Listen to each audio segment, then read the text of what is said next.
बिस्मिल्लाहिर्रहमानिर्रहीम। अस्सलाम वालेकुम नाजरीन, आप यूट्यूब चैनल देख रहे हैं। मैं इमरान खान हूँ। नाजरीन, सबसे पहले पाकिस्तान की इंटरनल पॉलिटिक्स और बैन अवी तौर पे बहुत अहम खबरें हैं मेरे पास। अमेरिका ने हतमी तैयारी कर दी है एक बड़े हमले की।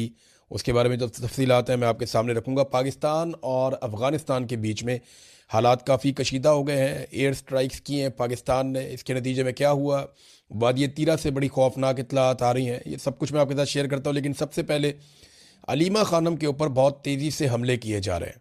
ये हमले क्यों हो रहे हैं मैं आपके सामने रियल सिचुएशन रख देता हूँ कि पाकिस्तान की मिलिट्री एस्टेब्लिशमेंट ने, आसिम मुनीर साहब ने लंबे अरसे से इमरान खान साहब के, उनकी फैमिली के साथ कोई मुलाकात होने नहीं दी। इमरान खान साहब के वो लीडर्स जो उन्हें मिलने के बाद सही खबर बाहर लेकर आ जाते हैं, उनसे भी मुलाकात नहीं होने दी। सिर्फ सलमान सफदर साहब एक ऐसे शख्स हैं जो इमरान खान साहब को देख पाए या मिल पाए, लेकिन उन्होंने कुछ नहीं बताया, कोई पॉलिटिकल स्टेटमेंट नहीं दिया। वो एक सेटलमेंट के तहत इमरान खान साहब को मिले और अभी तक मुकम्मल खामोश हैं। अब मामला ये है कि अलीमा खानम को और इमरान खान साहब की बहनों को लगातार डिसक्रेडिट किया जा रहा है। पाकिस्तान के निज़ाम के ऊपर बहुत दबाव है। आलमी मीडिया बार बार ये खबर चला रहा है कि इमरान खान साहब की आंख को नुकसान हुआ है, इमरान खान साहब को कैद तन्हाई में डाला हुआ है, और अब वो एक लीडर के ऊपर मुकदमे के तौर पे नहीं, इंसानी हुकूक के मामले के तौर पे इस खबर को देख रहे हैं। पाकिस्तान के ऊपर बड़ा शदीद दबाव है डिफरेंट जगहों से, यानी आपका जीएसपी प्लस स्टेटस है वो मुतासर हो जाता है, आपके और बहुत सारी चीज़ें वो मुतासर हो जाती हैं। तो बैन अवी दबाव लगातार बढ़ता चला जा रहा है। इमरान खान आम आदमी नहीं है, ये बहुत ताकतवर आदमी है और पूरी दुनिया में इनके शानदार ताल्लुकात हैं और इनकी पूरी दुनिया में पहचान है। तो उसी हिसाब से ये आवाज़ भी उठ रही है। अब हुकूमत में ये दबाव है कि इमरान खान साहब को उनकी फैमिली के साथ मिलाया जाए और अगले 24 से 48 घंटों में या 25 तारीख तक या उससे पहले इमरान खान साहब की आंख में एक इंजेक्शन भी लगाना है अस्पताल में लाकर। अब अगर इमरान खान साहब इनकार कर देते हैं कि जब तक मेरी फैमिली मौजूद नहीं होगी तब तक मैं ये इंजेक्शन नहीं लगवाऊंगा, तो हर हाल में इमरान खान साहब की फैमिली को लाना पड़ेगा ये इंजेक्शन लगाने के लिए, और वहाँ इमरान खान साहब अपनी फैमिली के साथ सियासी बातचीत भी करेंगे, ये सब जानते हैं।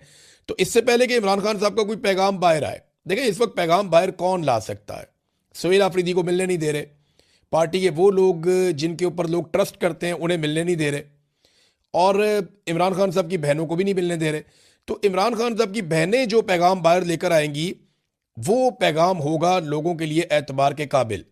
अब इससे पहले कि वो पैगाम कोई बाहर लेकर आए, चाहे वो पैगाम अभी इंजेक्शन लगने के मौके पे आ जाए या इसके बाद किसी और मौके पर आ जाए, आगे ईद का टाइम आ रहा है, रमज़ान का महीना है, हर हाल में इमरान खान साहब की मुलाकात तो करवानी पड़ेगी। ये तो मुमकिन नहीं है कि आप ईद वाले दिन भी इमरान खान साहब की उनकी फैमिली से मुलाकात ना करवाएं, उनके बच्चों के साथ बातचीत ना करवाएं। तो आलमी दबाव बढ़ रहा है। ऐसे में इमरान खान साहब की बहनों को डिसक्रेडिट करने का सिलसिला शुरू हो चुका है, यानी उनको मुतनाज़ बनाया जा रहा है कि अगर इनके ज़रिए से कोई बयान बाहर आए भी तो इमरान खान की बहनों को इतना ज़्यादा मुतनाज़ कर दिया जाए कि उस बयान की अहमियत कम कर दी जाए या उसके हवाले से शकूक व शुबहात पैदा कर दिए जाएं। देखें ना, कोई कॉलम लिखता है और वो ये कहता है कि ये तो विरासत की लड़ाई है। हालांकि इमरान खान साहब हुकूमत में भी रहे हैं, उन्होंने अपनी फैमिली में कभी किसी को कोई ओहदा नहीं दिया। हफीजुल्लाह नियाज़ी साहब से इमरान खान साहब की लड़ाई ये है। एक और नियाज़ी साहब थे, वो इमरान खान साहब को इनामुल्लाह खान नियाज़ी, वो क्यों छोड़ गए, उनके साथ भी लड़ाई ये थी। तो इमरान खान साहब अपनी फैमिली के अंदर ऐसे ओब्लाइज नहीं करते नॉर्मली, और इसकी वजह से उनकी मुखालफत भी फैमिली में पैदा हो जाती है। तो विरासत का मामला तो भूल ही जाए। लेकिन अब कुछ कॉलम निगारों से लिखाया जा रहा है कि जनाब ये तो विरासत की ख्वाहिश है।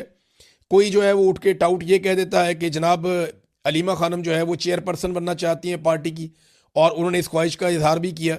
कोई कहता है जी कि ये बाहर नहीं लाना चाहते इमरान खान साहब को उनकी फैमिली, और ये चाहते हैं कि इमरान खान साहब जेल के अंदर ही रहें, जैसा कि ख्वाजा आसिफ और दीगर टाउट्स। अच्छा, कोई कीड़े निकालता है, कोई ताने देता है, तो ये सारे कुछ ना कुछ ऐसा कर रहे हैं। गड्डापुर हो गया, शेर अफजल मरवत हो गया, मिशाल यूसुफजई हो गई। अब ये तो उनकी अपनी पार्टी के अंदर से उनके ऊपर हमलावर हैं, बाहर से भी बहुत सारे लोग हमलावर हैं इमरान खान साहब की बहनों के ऊपर।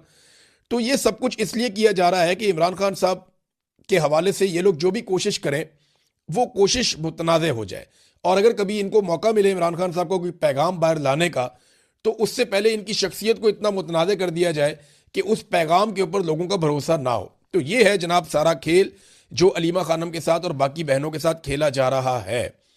लेकिन सोशल मीडिया इसको काउंटर कर रहा है, और जो लोग ये खेल खेल रहे हैं वो अभी तक कामयाब तो नहीं हुए, लेकिन एक कंट्रोवर्सी उन्होंने क्रिएट कर दी और पाकिस्तान का मीडिया लगातार इसको हवा दे रहा है। यानी रोजाना की बुनियाद पे अली अमीन गंडापुर को, शेर अफजल मरवत को और बाकी लोगों को जो इस बयानिए को उठाते हैं, उन्हें टॉक शोज के अंदर बिठाकर ये बयानियां, इसकी प्रोजेक्शन की जा रही है। नादरीन, दूसरी जो बड़ी खबर है जो मैं आपको देना चाह रहा था वो ये है कि पाकिस्तान की वजारत इत्तलात ने यह बताया कि पाकिस्तान ने अफगानिस्तान में 7 एयर स्ट्राइक्स की हैं, यानी 7 मकामात को निशाना बनाया। ये 3 इलाके हैं जहां पे 7 मकामात को निशाना बनाया गया है, और पाकिस्तानी हुकूमत के मुताबिक इनमें दहशतगर्दों के ठिकानों को निशाना बनाया गया और दहशतगर्दों को मारा गया है।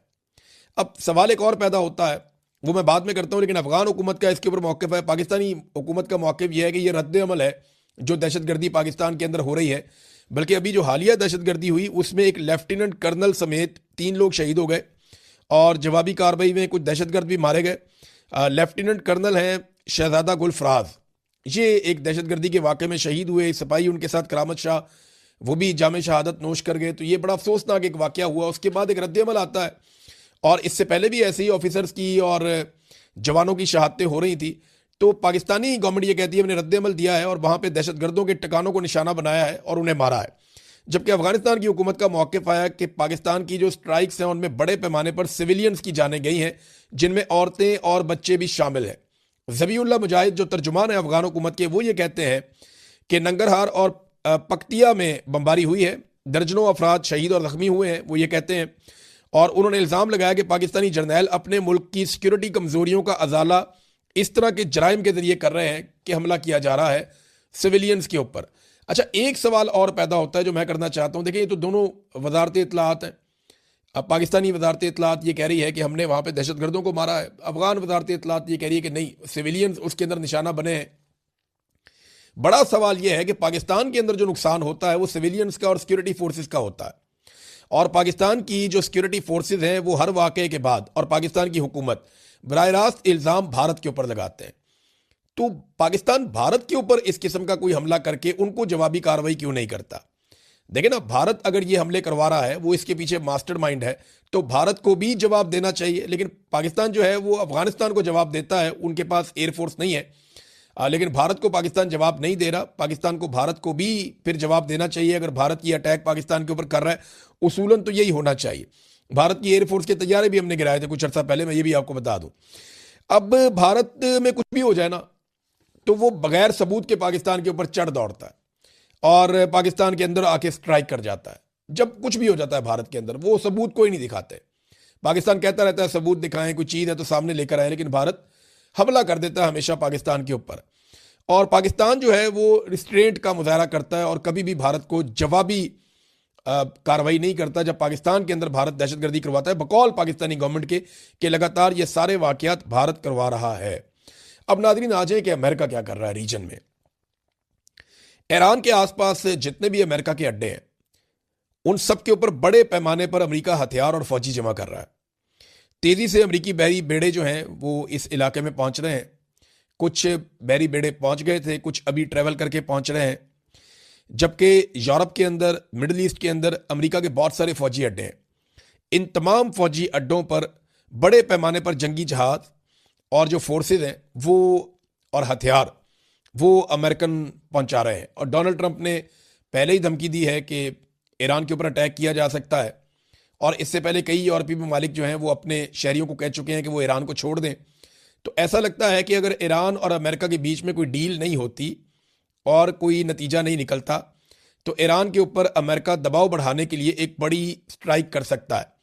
और अगर अमेरिका को किसी मौके पे ये महसूस हुआ कि ईरान में रजीम चेंज हो सकता है, तो वो हर सूरत रजीम चेंज करवाएगा। इस वक्त जो ईरान की सियासी क़यादत है और जो मजहबी क़यादत है वो बहुत ख़तरे में है, क्योंकि इसराइल पहले एक प्रोजेक्ट के ज़रिए से बहुत सारे लोगों को वहाँ पे शहीद कर चुका है, और अमेरिका और इसराइल मिलकर ये कार्रवाई करेंगे। ये बैनुल-अक़वामी अखबारात के अंदर चीज़ें छप रही हैं, और इसमें एक बहुत बड़ा इंटेलिजेंस का नेटवर्क है इसराइल का जो ईरान के अंदर काम करता है, और उसकी मदद अमेरिका को हासिल रहेगी। अब ये साफ दिखाई दे रहा है कि अगर ईरान अमेरिका की बात नहीं मानता और किसी ऐसे नतीजे पर नहीं पहुंचता जिससे डोनाल्ड ट्रंप मुतमईन हो जाए, तो एक हमला तो अमेरिका ईरान के ऊपर करने वाला है। दूसरी जानिब अचानक से ईरान के अंदर फिर से मुजाहरे शुरू हो गए, और ये हुकूमत मुखालिफ मुजाहरे हैं।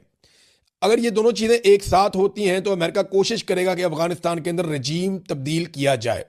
ये कोशिश अमेरिका पहली मरतबा नहीं करेगा, इससे पहले भी ये कोशिश की जा चुकी है लेकिन कामयाबी नहीं हुई। अब देखते हैं कि इस मरतबा क्या होता है, जबकि ईरान ने कहा कि हम कोशिश करेंगे कि जंग ना हो, लेकिन अगर लड़ाई हो जाती है तो फिर हम हर हद तक जाएंगे और जितने भी यहाँ पे आसपास अड्डे हैं जहाँ पे अमेरिका के असासे हैं हम उनके ऊपर हमला करेंगे। तो पाकिस्तान के साथ भी अमेरिका के बेहतरीन ताल्लुकात की एक वजह यह है कि पाकिस्तान का बॉर्डर बिल्कुल ईरान के साथ लगता है और अफगानिस्तान के भी साथ लगता है।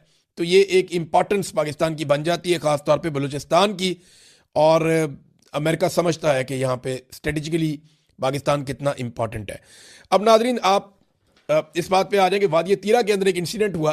कुछ जगहों पे रिपोर्ट हुआ कि ये मर्डर गोला मारा गया, जिसके नतीजे में एक मुसाफिर गाड़ी में 2 बच्चों समेत 5 लोग शहीद हो गए। और कुछ इतलात के मुताबिक एक ड्रोन हमला था जिसके नतीजे में मुसाफिर गाड़ी के अंदर 2 बच्चों समेत 5 अफराद शहीद हो गए। अब जो मकामी सोर्सेज हैं वो ये भी बता रहे हैं कि इसके बाद लोग एहतजाज करने के लिए गए और सिक्योरिटी फोर्सेज ने उन लोगों के ऊपर फायरिंग कर दी, जिसके नतीजे में वहाँ पे 4 लोग शायद मजीद जाँ बहक हो गए। भी कन्फर्मेशन नहीं आ रही लेकिन इस किस्म की खबरें आ रही हैं। अब देखें ना, वादी तीरा है, वजीरिस्तान है, इन इलाकों से खबर आना बहुत मुश्किल है। मकामी सहाफ़ियों को खबर बहुत मुश्किल से मिलती है, हम तो फिर भी बहुत दूर बैठे हैं, लेकिन सोर्सेज ये बता रहे हैं और मैं आपके सामने रख रहा हूँ कि यहाँ पे पहले एक हमले में कुछ लोग इसको मार्टर गोले का हमला कह रहे हैं, कुछ लोग इसको ड्रोन हमला कह रहे हैं। उसके अंदर शहादतें हुई हैं और उसके बाद एहतजाज के दौरान मुजाहिरीन की शहादतें हुई हैं। और अब जो ताज़ा तरीन इतला आ रही है वो ये है कि बाड़ा चौक के अंदर लाशें रख दी हैं लाके मुजाहिरीन ने, और MNA इकबाल अफरीदी भी वहाँ पे मौजूद हैं। और ये अपर बाड़ा में ये हमला हुआ था मुसाफिर गाड़ी के ऊपर। और अब ये मुतालबा किया जा रहा है कि इसकी FIR भी दर्ज की जाए और सज़ा भी दी जाए। और ये लोग अपना मुतालबा कर रहे हैं कि हमें इंसाफ मिलना चाहिए। और ये भी कहा जा रहा है कि हम लाशें लेकर पेशावर की तरफ भी रवाना हो सकते हैं। ये नाजरीन तीरा की सूरत हाल है। और आपको याद होगा इससे कुछ अर्सा पहले जब वादी तीरा के मुतासरीन के लिए वज़ीर आला खैबर पख्तूनख्वा ने 4 अरब रुपए का पैकेज दिया, तो पूरे पाकिस्तान के मीडिया ने रोला डाल दिया था कि 4 अरब रुपया आपने इन गरीब लोगों को, कमज़ोर लोगों को, बेघर लोगों को, जंगज़दा लोगों को, मासूम और निहत्ते लोगों को आपने 4 अरब रुपए का पैकेज क्यों दे दिया। ये सवाल उठाया जा रहा था ना बहुत ज़्यादा मीडिया में। अब 11 अरब रुपए का एक अय्याशी करने वाला वैलेंटाइन तैयारा लिया हुआ है मरियम नवाज ने, मीडिया उसके खिलाफ उस तरह आवाज़ नहीं उठा रहा। तो ये शिकवा वज़ीर आला ने भी किया खैबर पख्तूनख्वा के। और ये तकलीफ दे बात है एक छोटे सूबे के कमज़ोर लोगों के लिए कि उन्हें अगर कुछ थोड़ा बहुत उनका हक मिलता है तो उसके ऊपर शोर मचा दिया जाता है, और दूसरी तरफ अय्याशी के लिए एक वैलेंटाइन तैयारा लिया जाता है। और इसराइली तैयारा है, शानदार तैयारा है, और उसके ऊपर किसी किस्म की कवरेज उस तरह से नहीं होती, वैसे तनकीद नहीं होती। वज़ीरिस्तान से नाज़रीन एक वीडियो आई है और ये बिलाल खान अफरीदी साहब हैं, इन्होंने ट्वीट की है और ये बता रहे हैं जी वज़ीरिस्तान में कर्फ्यू लगा हुआ है और ये वज़ीरिस्तान का एक इलाका है। वो ये बता रहे हैं, आप साफ देख सकते हैं कि बड़े बड़े ट्रॉलर्स वहाँ से मादनी वसाइल से लदे हुए हैं और मादनियात लेकर बाहर जा रहे हैं, जबकि दूसरी तरफ पूरे इलाके में कर्फ्यू नाफिज है। यानी आम लोगों की ज़िंदगी मफलूज है, मगर जो वसाइल हैं या मादनियात हैं उनकी तरसील बिला रुकावट जारी है। ये मैंने आपको पहले भी बताया था कि ना तो तेल रुकता है, उसकी स्मगलिंग रुकती है ईरान से, ना मादनियात की आमदरफ्त रुकती है। अगर रुकता है तो आम आदमी रुक जाता है। कर्फ्यू है आम आदमी के लिए है, मादनियात के लिए कोई कर्फ्यू नहीं है। मादनियात हर वक्त निकलती रहती हैं और मादनियात के जो ट्रॉले जाते हैं उन्हें अमान हासिल है सिक्योरिटी फोर्सेस की जानिब से भी और दहशतगर्दों की जानिब से भी, क्योंकि उसमें माल है और वो सबको माल खिलाते हैं ऐसा लगता है। बहरहाल मादनियात वहाँ से जा रही हैं और ये सबूत भी उन्होंने दिखाया कि कर्फ्यू के दौरान भी मादनियात की तरसील जारी है। नाजरीन एक ख्वाहिश है बहुत पुरानी और ये ख्वाहिश है ग्रेटर इसराइल की। ये ख्वाहिश वक्तन फ़वक्तन सामने आती रहती है। इसराइल के जो हुक्मरान है वो ये कहते रहते हैं ग्रेटर इसराइल का मतलब ये है कि उर्दन, सऊदी अरब का एक हिस्सा, इराक का एक हिस्सा, शाम, मिस्र, लबनान, इनके कुछ इलाके जो हैं ये सारे शामिल करके एक बहुत बड़ा इसराइल बनेगा जहाँ पे इसराइल की हुकूमत होगी और समुंदर का भी एक बड़ा एरिया इनके कंट्रोल में होगा और सुएज़ कनाल भी इनके कंट्रोल में चली जाएगी। तो दुनिया की मईशत के ऊपर एक बड़ा तगड़ा कंट्रोल आ जाएगा इसराइल का। ये एक पुराना एक मंसूबा है ग्रेटर इसराइल का। अब इसके ऊपर जो है वो अमरीकी सफ़ीर जो हैं इसराइल के अंदर, उन्होंने रिमार्क्स दिए हैं और उन्होंने कहा कि मशरक़ वस्ता में इसराइल का कंट्रोल काबिल कबूल हो सकता है। और इन तबसरों को जिन्हें अब ये तबसरे इस तरह के हो रहे हैं, इससे पहले एक और तबसरा भी आया था कि वहाँ पे जो एक थर्ड टेम्पल है उसकी तामीर के हवाले से भी अमरीकी हुकाम ने एक स्टेटमेंट जारी किया था। तो इसराइल के लिए जितना जितना डिलीवर किया डोनाल्ड ट्रंप ने, इतना तारीख में कोई अमरीकी सदर नहीं कर पाया। डोनाल्ड ट्रंप ने इसराइल के साथ दोस्ती निभाई है और कमाल तरीके से निभाई है। डोनाल्ड ट्रंप ने प्लेट में रख के वो तमाम ममालिक जो इसराइल के लिए खतरा थे वो इसराइल के कदमों में पेश किए हैं। यानी पाकिस्तान एक वाहिद मुसलमान एटमी मुल्क है और पाकिस्तानी वज़ीर आज़म और पाकिस्तानी हुकूमत का ये स्टेटमेंट आता है कि उन्हें पीस बोर्ड के अंदर कोई एतराज़ नहीं है इसराइल की शमूलियत पे, और वहाँ मुतालबा भी नहीं किया जाता कि ये पीस बोर्ड के अंदर गज़ा के लोगों को या फ़लस्तीनियों को शामिल किया जाए, और उनकी रियासत के हवाले से भी कोई मुतालबा एज सच अभी तक सामने नहीं आया। तो नाज़रीन, इसके ऊपर जो है ना सऊदी अरब की वज़ारत ख़ारजा ने बड़ा सख्त रद्द अमल दिया है। ये जो अमरीकी सफ़ीर का स्टेटमेंट आया, रियाद ने मुतनब्बा किया कि बयानबाजी से इलाकाई इस्तेहकाम को ख़तरा लाहक है। सऊदी अरब का मुतालबा भी सामने आया कि 1967 की सरहदों पर मबनी 2 रियासती हल के लिए अपनी हमायत का उन्होंने कहा जी हम आदा करते हैं, ये जारी रहेगी, जिसमें मशरक़ी अल-कुद्स मुस्तकबिल की फ़लस्तीनी रियासत का दारुल-हुकूमत होगा। वो पुराना फार्मूला 1967 की करारदाद के मुताबिक फ़लस्तीनी रियासत का क़याम अमल में लाया जाए। एक तरफ ग्रेटर इसराइल और एक तरफ फ़लस्तीनी रियासत का क़याम, ये दोनों बिल्कुल अपोजिट चीज़ें हैं, लेकिन अमेरिका या डोनाल्ड ट्रंप हमेशा इसराइल के साथ जाएंगे और वो